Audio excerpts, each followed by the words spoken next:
1 Kings chapter 20, I'll begin with verse 35. Now a certain man of the sons of the prophets said to his neighbor,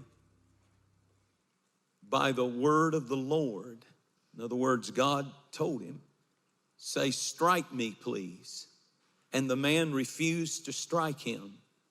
And he said to him, because you have not obeyed the voice of the Lord, surely as soon as you depart from me, a lion shall kill you. And as soon as he left him, which I would have never left him, he's my neighbor, I might as well move in here. This is a wild story. And as soon as he left him, a lion found him and killed him. Look at verse 37. And he found another man, the prophet, and said, strike me, please.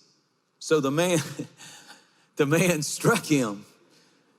And notice the wording. The man struck him and inflicted a wound. Then the prophet departed and waited for the king by the road and disguised himself with a bandage over his eyes. I'd like to read one more verse in the last verse of that chapter, verse 43. So the king of Israel went to his house sullen or heavy and displeased and came to Samaria. One translation said, heavy under conviction. I love that. So I want to talk to you today about something, and I'll give you the title in a few minutes. But this is one of those wild stories in the Old Testament that has not much of any lead up to it. It almost seems random, strange, in the middle of everything. And God doesn't explain it. He leaves it up to people to come up with a message out of it. To me, it's strange because you have things you don't understand about this text. Why is a prophet standing there saying to a man with a sword, because it was a serious wound that he inflicted on him, required bandages and help, and he said, strike me. I mean, God told him to go tell a soldier or somebody with a sword to strike him. And the Bible said, you know, that the man looked at him like you would look. What if somebody came up and said, hit me, hit me? I remember when Mom used to whip me and Dad used to whip me, they would say a little line every once in a while that I thought was cruel and unusual punishment. Because they would say something like, you asked for it. Do y'all remember those words? And I would always come back quick. I'm asking you to forgive me. I'm asking you to not do this. And they said, no, when you didn't do what I told you to do, you asked for this. So now you're going to get it. And it's almost like this. Well, it's not an almost. This prophet is standing there saying, strike me, hit me. Thus saith the Lord, hit me with your sword, hit me hard, cut me. And the first guy doesn't do it. And I mean, it's just random. This whole story is in two or three verses. And then when he didn't do it, the guy turns around and says, then I just release a lion to kill you for not obeying what the Lord told you to do. And a lion came and killed him. And then while he's out there chewing on the guy, he goes to another man and he says, strike me. And I like this guy. He's like, where at? I don't care. I'm about to cut you bad. You have no idea. Because I believe he was thinking, I know what happened to the last guy who was told to do this. So you're about to get hit. And it's really amazing. Teaches you a couple of things. When you see things in the Bible and in life, there are always lessons to be learned in things you don't understand. In life, you're going to have things that hit that you will not understand. And in the Bible, there are things that seem random that you don't understand. The first thing that I want you to understand about the story is that the prophet found another man real quick. If you don't have an appetite for your call and your place and what God has told you to do, if you don't love what God has given you and you don't love the family or the husband or the wife or the life that God has given you, if you don't take advantage of the opportunities and the open doors and the times when God says, I want you to do something for me. If you decide not to do it, please learn from this story. God always has somebody else he can raise up. He may have to get them off of drugs. He may have to pull them out from living under a bridge. But just when you think you're all that, and just when you think that you're so big and powerful and smart and talented, God says, if you don't learn to obey me, don't ever forget I've got another man always, or another woman always waiting in the wings, and I'm going to get my job done. I'd like to use you, but I don't have to use you. I can use somebody else. And it's all dependent upon, will you obey me? Even when you don't understand my instructions. And the man smote him, and notice the text, wounded him. He was visibly wounded. The prophet was bleeding, had to have bandages put on his body. And then he went from that place immediately and waited on a spot on the road, because God had told him the king of Israel, King Ahab, was coming in his chariot with his entourage down that road.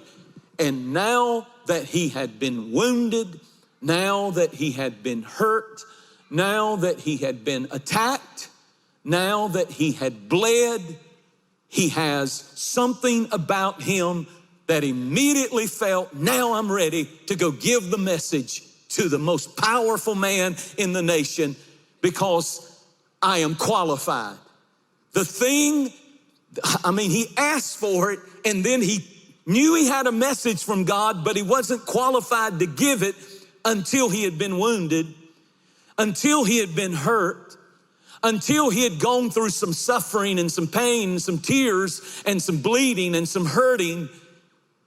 He had the word, but he said, I'm not qualified, I'm not prepared, and I'm not positioned to give the king, because the king would have kept on riding if he hadn't had seen the prophet, and the one that had bandages all over him, bleeding. It caught his attention. He said, I'll listen to that man. So many times we think it's our talent that will bring us before great people.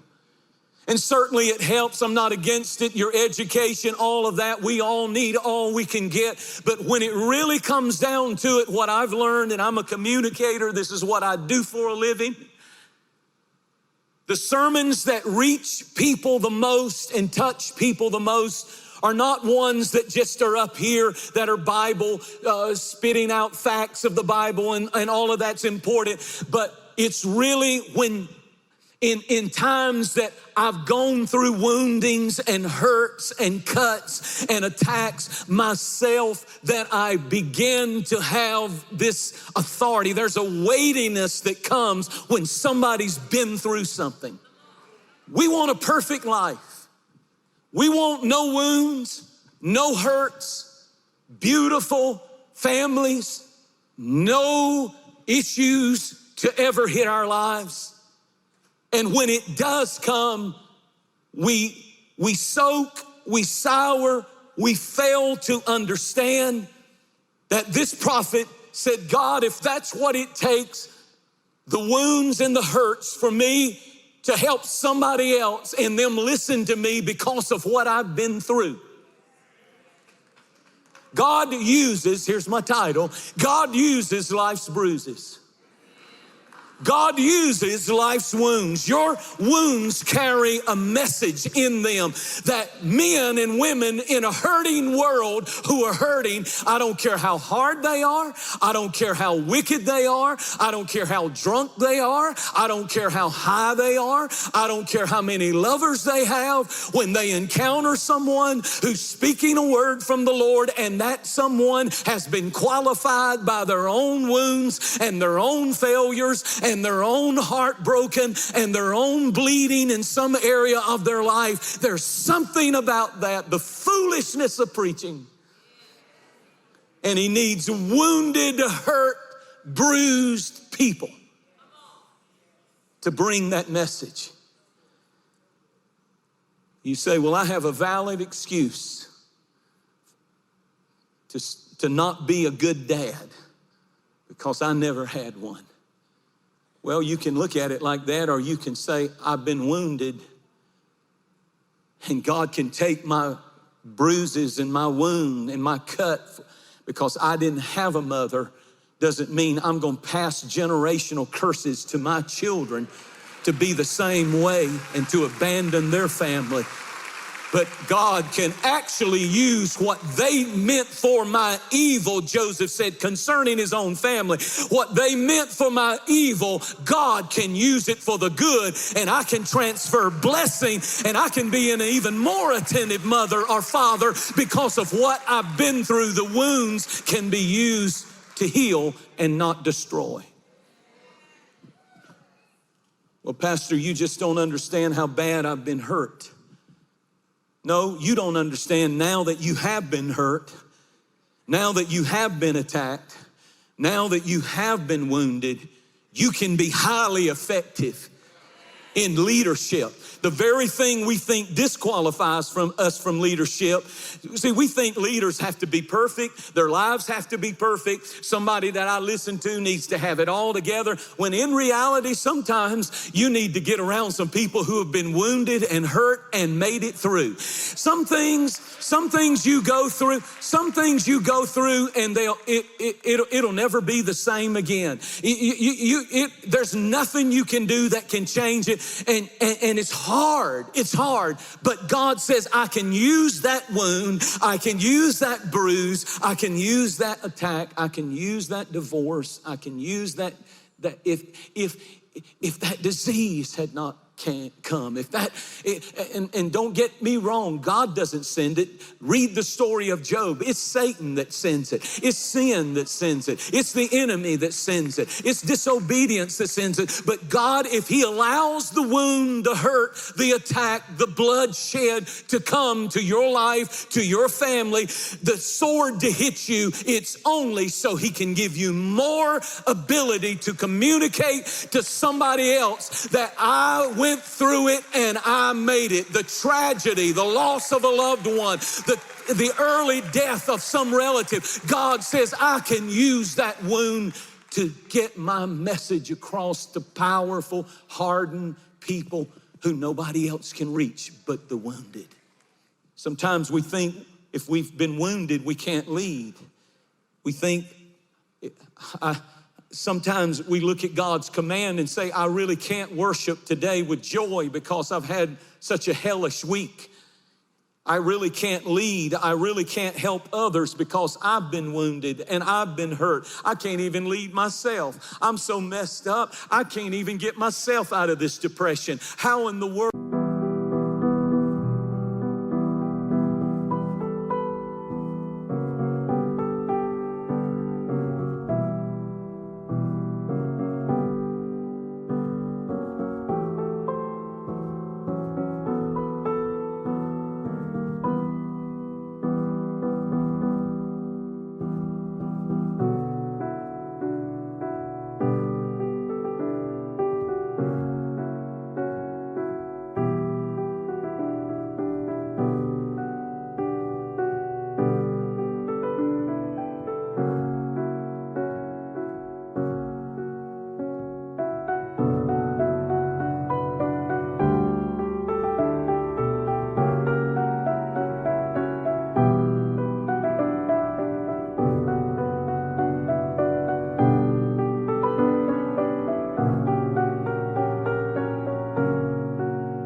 How in the world can God use me? Because that's how he does. We've all been shot. Throw away your excuses. You say, I'm the only one that's shot. No, you're not. You're not the only one hurt. You're not the only one wounded. You know, children can wound you, and marriage can wound you, and family can wound you, and job situations can wound you, and business deals that go bad and devastate you can wound you, and addictions can wound you. Here's a big one. And friendly fire can wound you. People that you were so close and so tight with, and something happened, and now there is this terrible wound that doesn't ever seem to heal. But what I'm saying to you is, you may never get over it, but you will get through it if you will do what God tells you to do. And some of you say, well, I want him to take it away. Some scars will never go away. Some wounds will never go away. And it may never go away, but you will get through it, and you will stand victorious, and you have a choice to make. You don't choose what sword comes at you. You don't choose what wound comes into your life. Some things just hit and you don't understand and never will, but you do choose your response. In 1 Chronicles chapter 2 and verse 16, there is a woman mentioned by the name of Zerah. And the reason she is mentioned is because she is David's daughter, David's sister. She is David's sister. And her name is Zerah. And the sons of Zerah were Abishai, Joab, and Asahel. Now keep that up there just a moment, because it's so important for you to understand. Because the scripture clearly tells us who this woman was. Her name was Zerah, which means in Hebrew, my wounds. My wounds. Now look at me, everybody. My wounds. And the reason that it's important is something happened according to they name people after events sometimes that happened in their life. For example, there's the story of Benoni, who was Rachel's son, and she was dying, giving birth, and she said, Benoni means child of my sorrow. And so she was dying, and as she was dying, she said, his name shall be called Benoni, which means sorrow. And the dad came over and said, no. As she was dying, he said, his name will not be called sorrow. His name will be called Benjamin, which means son of my right hand, from which is the lineage of the kings of Israel. Wow. In that moment, that dad could have named that child after the sorrow and the wounds of the mother, but he didn't do that. You remember when they lost the Ark of the Covenant, 2 Samuel chapter 6, and the Bible said the Philistines stole it, and then the father-in-law, Eli, the high priest, fell backwards when he heard the news and broke his neck, and that family went into crisis. And the Bible said there was a woman giving birth, and she named the child Ichabod because of the pain that they were experiencing in their generation. They decided to pass it in the name on to the next generation, and the name Ichabod means the glory has gone, the glory has departed. The glory has been taken out of this family. Well, here's the miracle of 1 Chronicles 2 and verse 16. Zerah's name means my wounds. They were visible wounds. Something had happened in her childhood. I don't know if she was burned. I don't know if she was injured. Something had happened that caused her to have horrible wounds. But something amazing happened through this woman, because her offspring did not receive a transfer of her issues into their life. I can prove this because when you look at who her 3 children were, it's amazing. And it tells you there is Joab. Joab became the 4-star commander general of the army of Israel under King David. The son of my wound became a 4-star general and led in battle every war that they fought under the greatest time that Israel ever had in the expansion of Israel. The second son was called Abishai. What did he do? Read in 2 Samuel 23. You don't have to go there, just read. 2 Samuel 23. The Bible said David was an old man. He was the only giant killer ever recorded to kill a giant in all the Bible.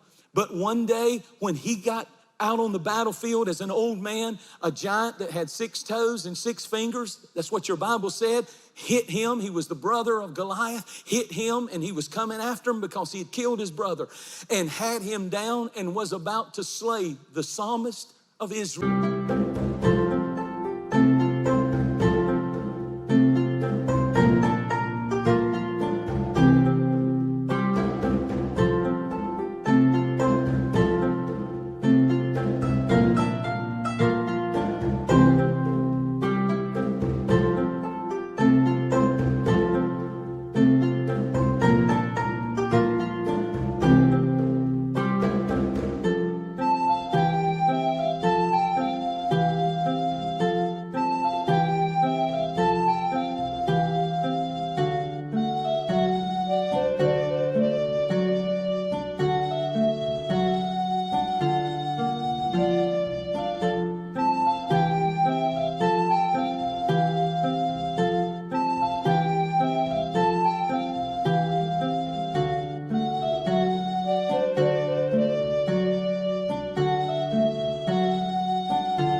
The king of Israel, David, and across the field comes the son of a wound.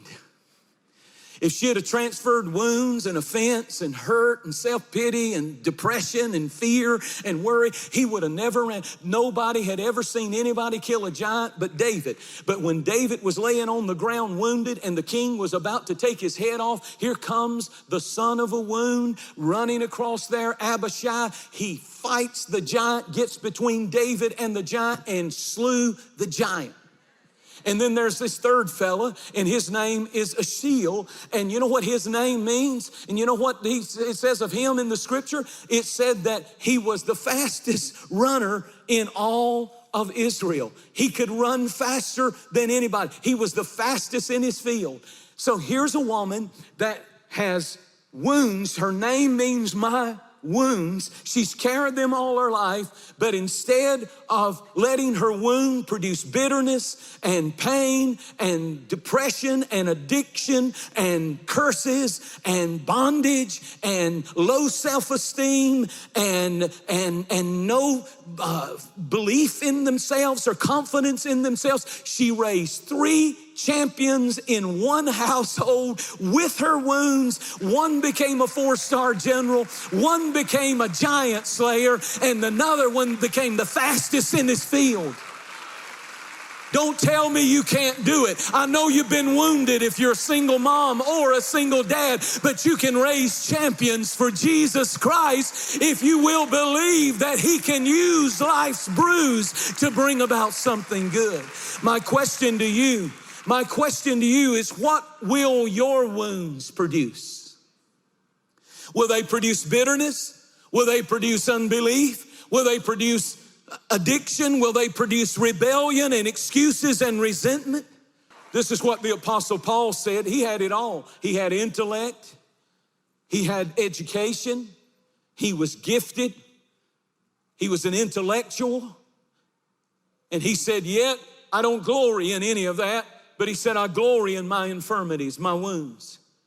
He was beaten with rods. He was stoned. He was beaten with a cat of 9 tails. He was tied up. He was tortured. He was snake bitten. He was shipwrecked. He was stoned and left for dead. He was scarred up. He was wounded. And yet, when he said, God, I wish you would take all this pain away, God said, I'm not ever going to take it away. You'll never get over it, but you will get through it. As a matter of fact, my grace is sufficient for you, and my strength will be made perfect through your wounds. I'll give you grace, even though you're going to take hit after hit. I really want God to use me.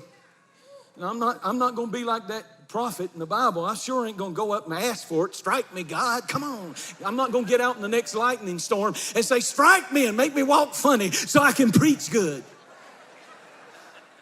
That's not what I'm saying. I'm not volunteering for none of that. But since we're all in it, excuse me. Look over at somebody acting real sanctified right now and say, you got wounds. You just got your bandages on, but you got your wounds. Would you just raise your hand and say, God, here's my wounds, here's my hurts, here's my blood, here's my sweat, here's my tears, here's my turning and tossing, here's my worry, here's my fear, here's my depression, here's my wounds, here's my hurt, here's my bruise. Would you use it?